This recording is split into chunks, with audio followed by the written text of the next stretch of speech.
ସଂଗ୍ରାମ ହିଁ ଶ୍ରେୟ।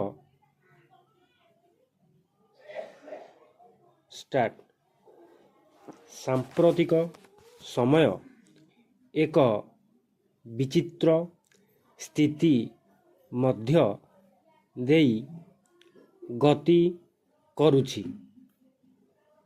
ସତ୍ୟ, ଧର୍ମ ଓ ନ୍ୟାୟ ପଥକୁ ଅନୁସରଣ କରୁଥିବା ବ୍ୟକ୍ତି ଅନେକତ୍ର ବ୍ୟଙ୍ଗ ଓ ପରିହାସର ଶିକାର ହେଉଛି। ସଚ୍ଚୋଟ କର୍ମପନ୍ଥାକୁ ଅବଲମ୍ବନ କରୁଥିବା ବ୍ୟକ୍ତିକୁ ଓ ପରମାର୍ଥ କାର୍ଯ୍ୟକୁ ମୂର୍ଖାମି ବୋଲି ଅନେକ ଅଭିହିତ କରୁଛନ୍ତି। ସେଥିପାଇଁ ଉଦାର ଧର୍ମପ୍ରାଣ ବ୍ୟକ୍ତି ଅନେକ ସମୟରେ ନିଜକୁ ସମାଜର ଏହି କଳୁଷିତ ବାତାବରଣ ଠାରୁ ଦୂରେଇ ରଖିବାକୁ ଚେଷ୍ଟା କରୁଛି। କିନ୍ତୁ ଏହା କେତେଦୂର ଉଚିତ? ପାରା ଆସୁରିକ ଶକ୍ତିର ମୁକାବିଲା ନକରି ଯଦି ପରମାର୍ଥ ଶକ୍ତି ଦୂରେଇ ଯିବ, ତେବେ କ୍ଷତି ସମାଜର ହିଁ ହେବ। ସେଥିପାଇଁ ପଣ୍ଡିତମାନେ ଆପତ୍ତି ସମୟରେ ସାମ୍ନାକୁ ଆସି ଅନ୍ୟାୟ, ବ୍ୟଭିଚାର ଆଦି ବିରୁଦ୍ଧରେ ସଂଗ୍ରାମ କରୁଥିବା ଲୋକଙ୍କୁ ଜାଗ୍ରତ ଆତ୍ମା ବୋଲି କହିଥାନ୍ତି। ପୁନଶ୍ଚ ଏହି ମହାନ ଆତ୍ମାମାନେ ପ୍ରବଳ ସାହସୀ। ତେଣୁ ଯେ କୌଣସି ପ୍ରକାରରେ ବିପଦ ସମୟରେ ଏହି ସାହସୀ ମହାମାନବଗଣ ତାହାକୁ ଏକ ଅନୁପମ ଅବସର ମନେକରି ସାହସର ପ୍ରତିଫଳନର ପ୍ରକାଶ ଘଟାଇଥାନ୍ତି। କାରଣ ଏହି ବିଶେଷ ଧରଣର ଲୋକମାନେ ଆଦର୍ଶବାଦିତାକୁ ଗ୍ରହଣ କରି ସତ୍ ସାହସ ପ୍ରଦର୍ଶନ କରିଥାନ୍ତି ଓ ଅନ୍ତଃକରଣର ସନ୍ତୋଷ ବହିରଙ୍ଗରେ ସମାନ ସହଯୋଗ ପାଇଥାନ୍ତି। ପାରା ବୃକ୍ଷ ପତ୍ରଝଡ଼ା ଦିଏ, ଜମିକୁ ଖାଦ୍ୟ ଯୋଗାଏ। ତା'ର ପରିବର୍ତ୍ତେ ମୂଳ ଦ୍ୱାରା ଉପଯୁକ୍ତ ଖାଦ୍ୟ ମଧ୍ୟ ଉପଲବ୍ଧ କରେ। ପୁନଶ୍ଚ ଫୁଲ ଫଳ ଦ୍ୱାରା ଅନ୍ୟକୁ ଲାଭାନ୍ୱିତ କରିଥାଏ। ଏହା ହିଁ ତ ପରମାର୍ଥ କାର୍ଯ୍ୟ। ଯେଉଁ ବୃକ୍ଷ ମାନବ ସମାଜକୁ ଏତେ ଫୁଲ ଫଳରେ ଭରିଦିଏ, ସେହି ବୃକ୍ଷକୁ ବାରମ୍ବାର ନୂତନ ପଲ୍ଲବ ଏବଂ ଫୁଲ ଫଳ ପ୍ରଦାନ କରିବାକୁ ପ୍ରକୃତି କେବେ ବି କୁଣ୍ଠାବୋଧ କରେ ନାହିଁ।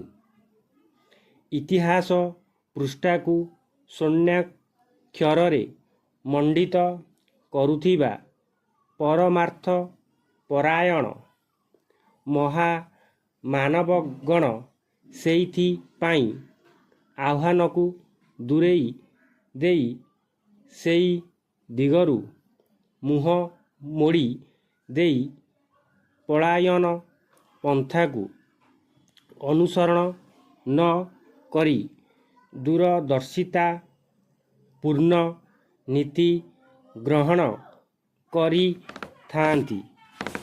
ଇତିହାସରେ ସେଇ ଅମର ନାରୀ ଚରିତ୍ର ପନା ଧାଈଙ୍କ କଥା କାହାକୁ ବା ଅଜଣା। ବନବୀରକୁ କିଛି ସମୟ ପାଇଁ ରାଜା କରାଗଲା, କିନ୍ତୁ ମନରେ ତାର ଘୋର ଲୋଭ ବସା ବାନ୍ଧିଲା। ସେ ବାଳକ ଉଦୟକୁ ହତ୍ୟା କରି ସବୁଦିନ ପାଇଁ ସିଂହାସନ କରାୟତ୍ତ କରିବାକୁ ଷଡ଼ଯନ୍ତ୍ର କଲା। ପନ୍ନାଙ୍କ ଉପରେ ଉଦୟଙ୍କର ରକ୍ଷାର ଦାୟିତ୍ୱ ଥିଲା। ଶେଷରେ ଧର୍ମର ରକ୍ଷା ପାଇଁ ପନ୍ନା ଅଣ୍ଟା ଭିଡ଼ିଲେ। ଉଦୟଙ୍କ ସ୍ଥାନରେ ନିଜ ପୁଅକୁ ଶୁଆଇ ଦେଇ ଉଦୟଙ୍କୁ ରକ୍ଷା କଲେ। ଏହି ଆଦର୍ଶ ଓ ତ୍ୟାଗ ଭାବନା ମୋୟାରବାସୀଙ୍କ ମଧ୍ୟରେ ଏକ ନୂତନ ଜାଗରଣ ସୃଷ୍ଟି କଲା। ତାପରେ ବନବୀରର ପତନ ଘଟିଲା। ତେଣୁ ବିପତ୍ତିର ମୁକାବିଲା ନକରି ଯଦି ପନ୍ନା ଆତ୍ମରକ୍ଷା କରିଥାନ୍ତେ, ତେବେ ଆସୁରିକ ଶକ୍ତି ପ୍ରବଳ ହୋଇଥାନ୍ତା। ସେହି ଶକ୍ତିର ଅଗ୍ନିରେ ଯେ କେବଳ ଉଦୟଙ୍କର ପ୍ରାଣ ଯାଇଥାନ୍ତା, ତାହା ନୁହେଁ, ସମଗ୍ର ସମାଜର ମଧ୍ୟ ଅନେକ ଅନିଷ୍ଟ ହୋଇଥାନ୍ତା। ତେଣୁ ଆଦର୍ଶବାଦିତାର ମାର୍ଗରେ ଗୋଟିଏ ଛୋଟ ଶିଶୁ ମଧ୍ୟ ଯଦି ଚାଲିବାରେ ସଂକଳ୍ପ କରେ, ତେବେ ସେଥିରୁ ଉତ୍ପନ୍ନ ଶକ୍ତି ପ୍ରଚଣ୍ଡ ହୋଇ ପଡ଼େ। ଏ ପ୍ରସଙ୍ଗରେ ଗୁରୁ ଗୋବିନ୍ଦ ସିଂ ଓ ତାଙ୍କ ଆଦେଶରେ ପୁତ୍ର ଅଜିତ ସିଂ ଓ ଜୁଝାର ସିଂଙ୍କର ବୀରତ୍ୱ ପ୍ରାପ୍ତି ତଥା ବଳିଦାନ କଥା ଉଲ୍ଲେଖ କରାଯାଇପାରେ। ଆଦର୍ଶ ସହିତ ସଂଯୁକ୍ତ ଏହି ବୀର ପୁରୁଷମାନଙ୍କର ବଳିଦାନ ଜନମାନସରେ ଏପରି ଅଗ୍ନି ସୃଷ୍ଟି କଲା ଯେ ଶତ୍ରୁମାନେ ନିଜର ଆସ୍ଥାନ ଛାଡ଼ି ପଳାୟନ କରିବାକୁ ବାଧ୍ୟ ହେଲେ ପାରା। ତେଣୁ ସୁଧୀବୃନ୍ଦ କେବଳ ସତ୍ୟ, ଧର୍ମ ଓ ନ୍ୟାୟର ମାର୍ଗକୁ ଅନୁସରଣ କରିବା କିମ୍ବା ସଚ୍ଚୋଟ କର୍ମ ପନ୍ଥାକୁ ଅବଲମ୍ବନ କରିବାର ଇଚ୍ଛା ଯଥେଷ୍ଟ ନୁହଁ। ପ୍ରତିକୂଳତା ସହିତ ସାହସର ସହିତ ସଂଘର୍ଷ କରିବାକୁ ହେବ। ସମୟର ଆହ୍ୱାନକୁ ଗ୍ରହଣ କରିବାକୁ ହେବ।